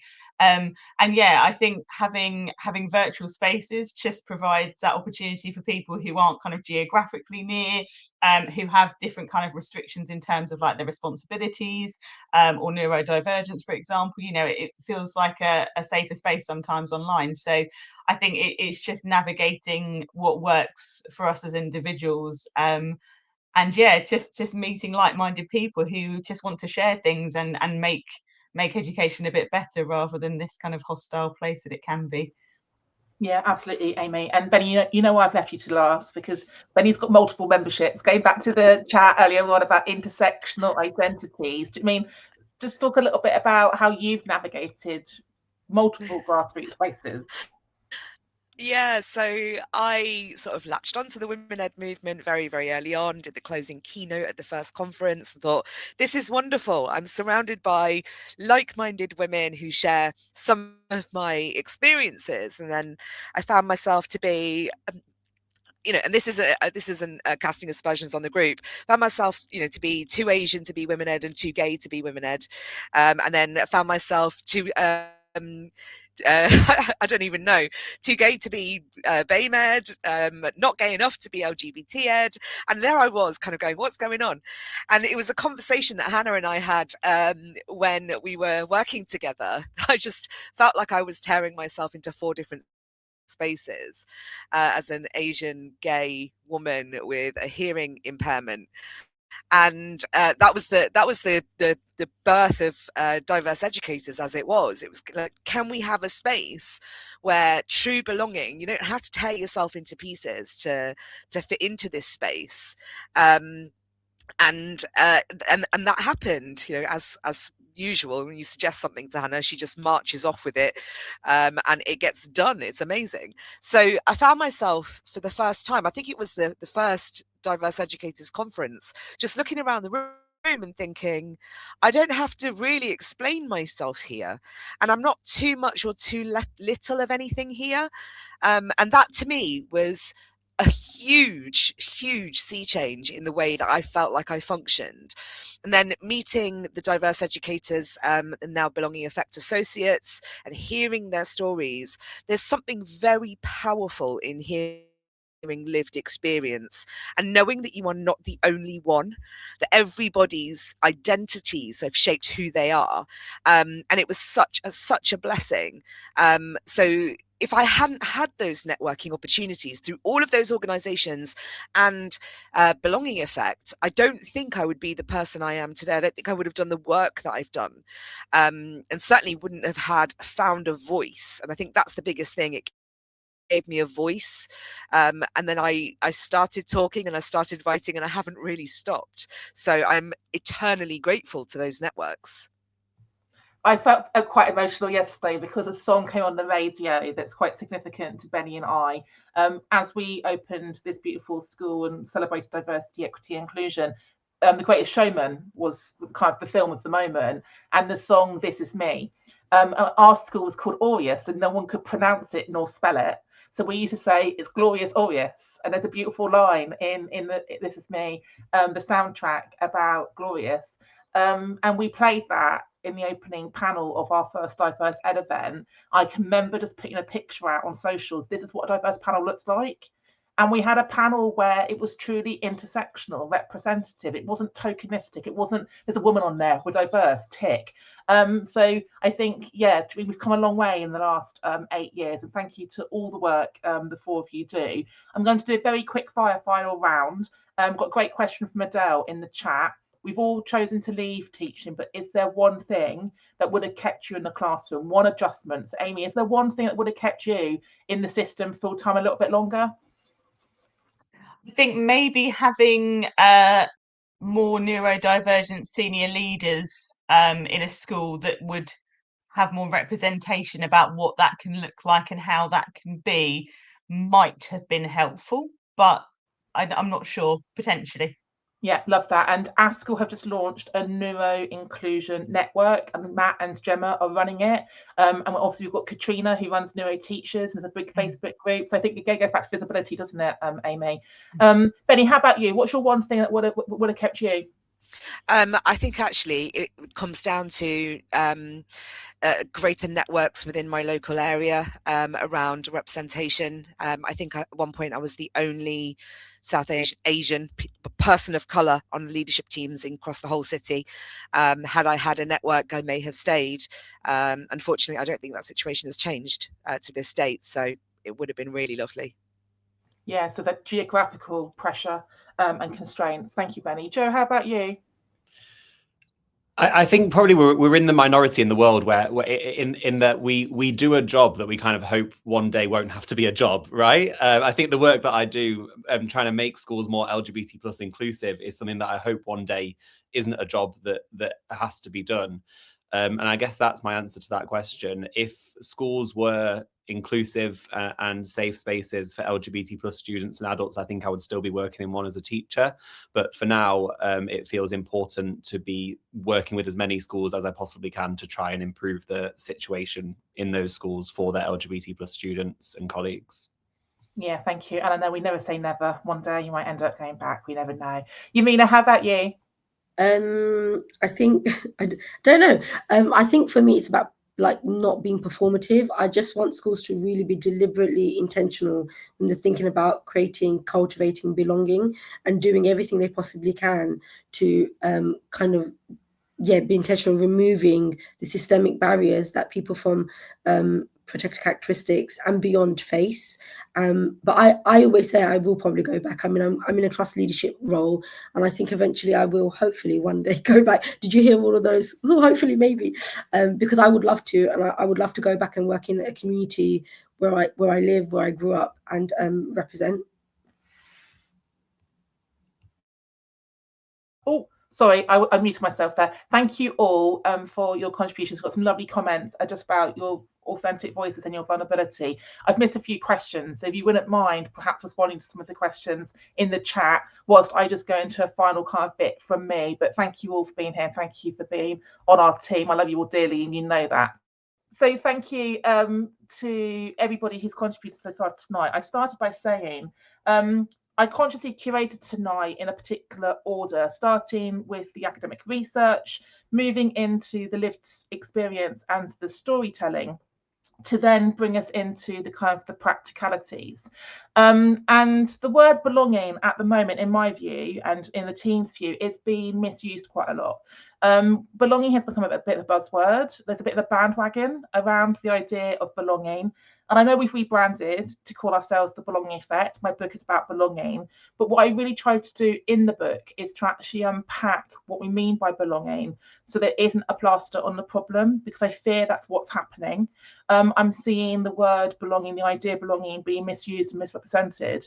For example, I saw a flyer for a school advertising the mantra, bright sparks belong here. So ultimately, elitism, the 1%, you get to belong if you're a bright spark. That to me is the absolute antithesis of what we mean by belonging. So we run a suite of learning opportunities, training experiences for all stakeholders across the education system. We work everywhere, primary, secondary, further education, higher education. We work internationally in independent schools and in state schools. And really, this work crosses all of those boundaries. Wherever we are working, whoever we are working with, the themes really do cross over. And we frame all of our learning through what I call the 3 Cs. So thinking about how we are developing our own consciousness, so our own awareness of who we are, our own identity, lived experience, how that shapes our worldview, but also our consciousness of other people's reality being different. And I've learned so much from my team over the last few years about my journey differing from their journey and my experience differing from their experience. The second C is around confidence. I think one of the biggest barriers to this work is actually the lack of confidence. The lack of confidence to have a go, make a mistake, to learn, to move forward. The lack of confidence to admit you don't know something. The lack of confidence to be willing to be vulnerable. And that can be really disempowering. If we wait to get it right, we are failing people in the short term, and we don't encourage young people to always get it right. So we need to practice what we preach really as the adults, and how we create empowerment and agency through this work, through DEIB, I think is really important. And our third and final C is competence. And I often talk about the fact that in education, we have a bias for action. We are doers, we are action driven, we are problem solvers. We often want to roll our sleeves up and dig in and fix the problems. But if we haven't done the work on consciousness and confidence, we could be perpetuating the problems and causing more harm. So actually, these 3 C's need to be interconnected. We need to be conscious of who we are when we're doing what we're doing, and we need to be confident that what we're going to do is actually going to be in service of the young people and the adults we are responsible for, and isn't going to create further barriers or further difficulties. And I referenced the fact that we rebranded last term. So we're 8 years old as a grassroots group. We are 5.5 years old as a training provider, as a limited company. And diverse educators really served us well in those early days. But we are no longer officially a grassroots group. And there was always a tension about some of our colleagues going down the CIC route or the charity route and us becoming a limited company. Ultimately, it's because we want to pay all of our trainers and all of our speakers because this is their living, and that is a choice that we've made that as a business decision. But we've also evolved a lot in who we are, what we do, where we do it. And we often get contacted by people outside of education to say, can you work with us? And we've got a lot of clients now in the corporate sector, in health, in the third sector. So that was one of the reasons why we changed our name back in September. And we also updated our mission statement. People still quote our previous one to me about celebrating diversity and not tolerating it, and that dialogue we created with the British values. But what we've also seen a lot of in the last few years is a lot of performativity, as Yamina referenced, a lot of tokenistic commitment to DEIB, a lot of nice intention. So yeah, black squares and Instagram, great, but what impact does that actually have?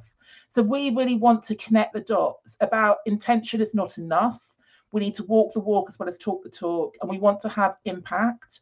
And we often get asked, how do we measure belonging? And that is a really hard question to answer, because it is a feeling, and how do you measure feelings? But we have so many different data sets we can draw on. One of my personal bugbears that people talk about codifying belonging like it is a formula, like it's an equation, like we're going to tick it all off and suddenly it's all going to be sorted. But what we need to recognize is that belonging is iterative, and it changes as we change, as our context change, and as our community changes. And I think we need to really recognize the nuance that comes with that.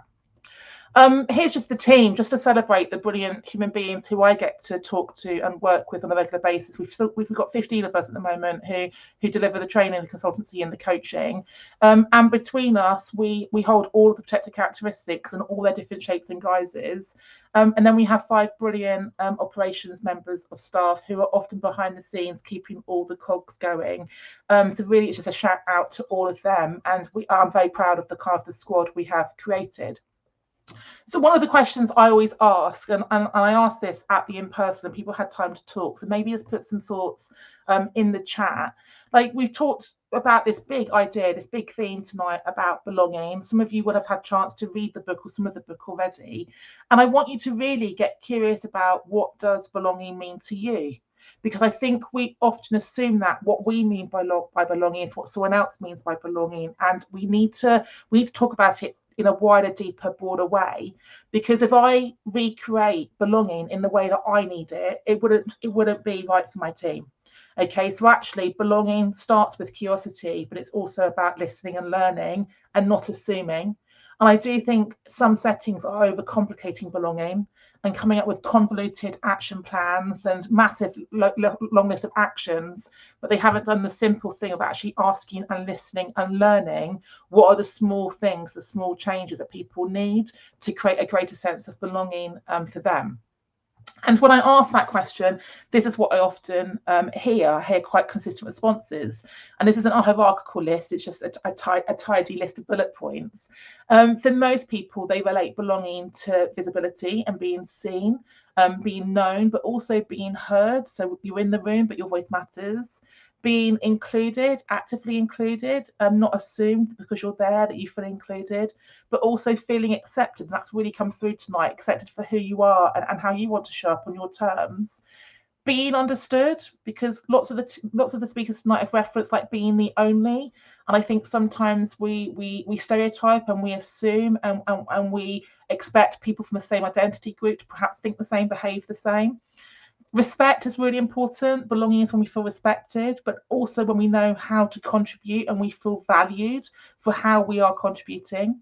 I added in trusted recently. It's come up a few times that actually we feel like we belong and we feel trusted, that we can be autonomous, we can have agency, we understand how we fit into that space. Safety is such an important one, and I think all of the speakers have referenced that tonight, and all the different ways we need to feel safe. And then the last two sometimes split the audience, feeling able to be authentic.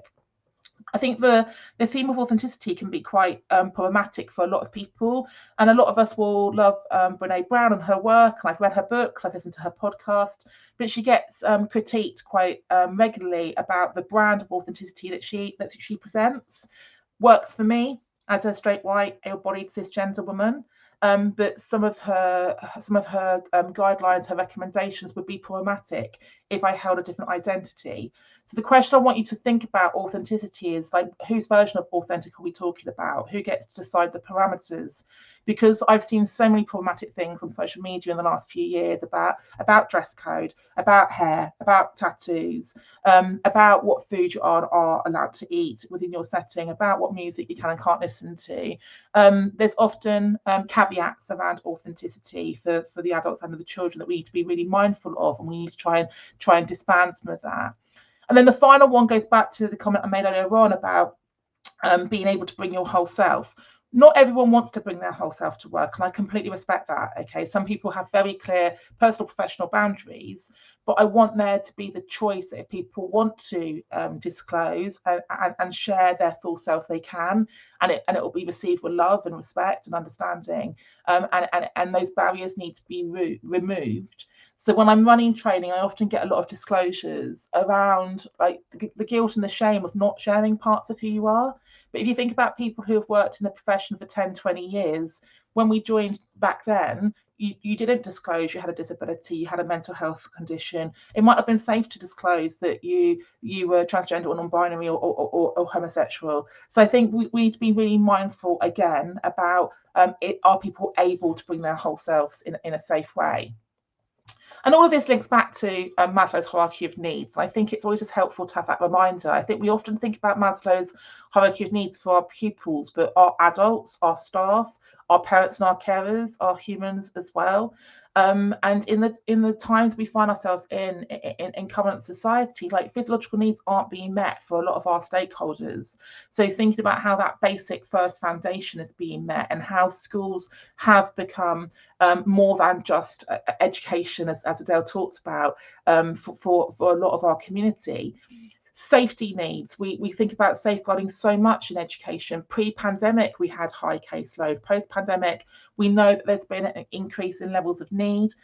So really thinking about safeguarding through that intersectional lens is really important. We often have a data set on behaviour, a data set on attendance, and a data set on child protection and safeguarding. And we need to look at all of that holistically for our pupils and for our staff. And I think we do often forget about this middle tier, the yellow, in the middle of this pyramid. And we try to push on and help our young people and our adults have self-esteem in order to self-actualize and fulfill their potential. But we can't get to the green and the blue without the yellow. I spent 19 years in secondary, and 1 year, my last year of headship, I was working in a primary school, and our primary colleagues do the yellow really, really well. Primary schools, earlier settings have a very special way of working with young people and their families, and you get to know less people in a much more intimate way. And then they come up to a secondary school, which is a lot bigger, and there's a lot more movement, and there's a lot more spaces and people you need to know. And I really think we need to look at transition differently. And with all the issues we're having in secondary schools right now, around internal truancy and attendance and behaviour, a lot of it is the fallout of transition really being shaken during lockdown. And I think we need to slow things like transition and induction down to make it matter and to make it more meaningful, so those connections are there, so we can then build on that to do the learning. And I never know who to attribute this to, but the idea that you can't bloom before you Maslow. And I think we have an acute obsession with progress and attainment and achievement and outcomes. But we can't do the learning if we don't feel these things, if we don't belong. So it's thinking about how those two ideas interconnect. And just going back to the Equality Act, we've talked about the protected characteristics tonight. Like, we'd all like it to be updated, but thinking about who might be responsible for updating the legislation is a concern in itself. We've got the 9 identities protected in law, but recognising that people coexist and occupy multiple characteristics on here is really important, and also recognising what's not protected in this law. So we've talked about socio-economic disadvantage tonight. That's an example of like the 10th protected characteristic that's not protected in this law, but we know is a massive factor that can really double up on the other identities. So the questions I want you to think about and to keep getting curious about and talking about is, in 2026 in the UK, who gets to belong? What messages are people receiving about are they allowed to belong in our country, in our society, and how does that then translate itself to the school system? Who gets to belong in a UK educational setting, in a school or college? Right now, there are some very loud and problematic messages that people are receiving. So I think we need to really collectively have that voice that challenges some of that negativity and the increased hate that we are witnessing and we are hearing. I've been asked a lot why my verb choice around cultivating, and my dad laughed at this at the book launch. I was brought up in North Devon. My parents are from a farming background. My mum's an avid gardener. I am none of those things. I'm really not very green-fingered at all. But the reason why I talk about cultivating rather than building, designing, creating is that cultivating is an ongoing process. It is cyclical, and you don't grow something, you don't plant something and wait for it to grow and walk away. You need to tend to it. So we need to think about how we prepare the land, how we then think about the weather conditions, how we then protect the growth and nurture the growth of those plants, how we then harvest, and then we start that cycle again. That's why I want us to think about cultivating. It needs to be ongoing, it needs to be little and often, and we need to respond to the changing climate and the changing kind of environment around us. It's not a one and done and we walk away and we think it's fixed and we think it's sorted. So we started using the acronym DEIB about 5-6 years ago. So you might still be talking about D&I or EDI or DEI or DEIJ. We use DEIB. And I want you to think about how those 4 concepts are interconnected. This diagram comes from Chris Burnett, who's the EDI leader at Adidas. And she wrote a brilliant blog during lockdown, just after George Floyd's murder, about how belonging is the outcome. When we get diversity, equity, inclusion right, when we pay attention to those 3 pillars, belonging is the outcome. So when you add D to E to I, you get B. It's not about negating and sort of like ignoring the D, the E, and the I, which is what I think is happening in a lot of the conversations right now. I'm seeing conferences about belonging where every single speaker is a white, heterosexual, cisgender person. That is not belonging. That is a plaster on the problem. Okay, so recognizing how these ideas interconnect for me is really, really important. And going back to what Kerry said right in the beginning about belonging being felt, we talk about inclusion a lot in our sector, and I want us to really challenge what we mean by inclusion, how intentionally and how actively and proactively we are including people. Because when I'm speaking at a conference and I've got 300 heads in front of me and I say, put your hand up if you're inclusive, 300 hands go up. But what are we doing to actually intentionally include people? Because if we're not doing inclusion with intent, then we're not going to create belonging. And if we're not intentionally including, we're inadvertently excluding. And what Amy referenced in the book, like that's what I've tried to capture in the book. We don't wait for diversity to arrive and to announce itself in our classroom, in our staff room, to do things differently. We design for that diversity with intent to arrive. So thinking about the layout, the space, the language, the behaviour, the policies, we shouldn't need to have someone from every protected characteristic present in order to make sure that our school is safe and our community is inclusive and that people will belong. And then changes don't need to happen when people do arrive. So with the book, I very much used Simon Sinek's Golden Circle, the why, the how, the what. and it's structured through those different sections. I've asked curious questions to get you thinking and talking in each of those sections, and I've gone from the macro to the micro. I've started by really laying out my stall about why I care. I get asked that question all the time, and people are always trying to find out what protected characteristic I have, because clearly I must have to have one in order to care about DEIB. I find that curious in itself. So I've shared a little bit about my journey in the opening, and then I've asked you to think about society, school level, staff room level, classroom level, and the call to action. Okay, in all of our training, we're deeply practical people, we're pragmatic people. We want you to think about what actions can I take? What am I going to do differently this week, this month, this term, this year, to really commit and to contribute. And just the final thing, because I'm conscious I've run over a few minutes because I talked to myself about 8 minutes. We all love the quote that came from Vernon Myers and has been updated quite a lot over the years. So the questions I want you to think about is, who has a seat at your table, who has a voice at your table, and who are we listening to? Because in a lot of our classrooms, a lot of our staff rooms, a lot of our conference spaces, people aren't invited in, and if they are invited in, they perhaps aren't being given the microphone, or if they have got the microphone, is their story really being listened to? So thinking about that kind of multi-layered approach. And the final thing I want to talk about is just how belonging does not equal fitting in. We are in our big recruitment window right now, and we're going to see lots of adverts and lots of recruitment campaigns and lots of invites to interviews. And I want you to really disrupt and challenge how you use and how you hear others using the term fitting in, finding your fit.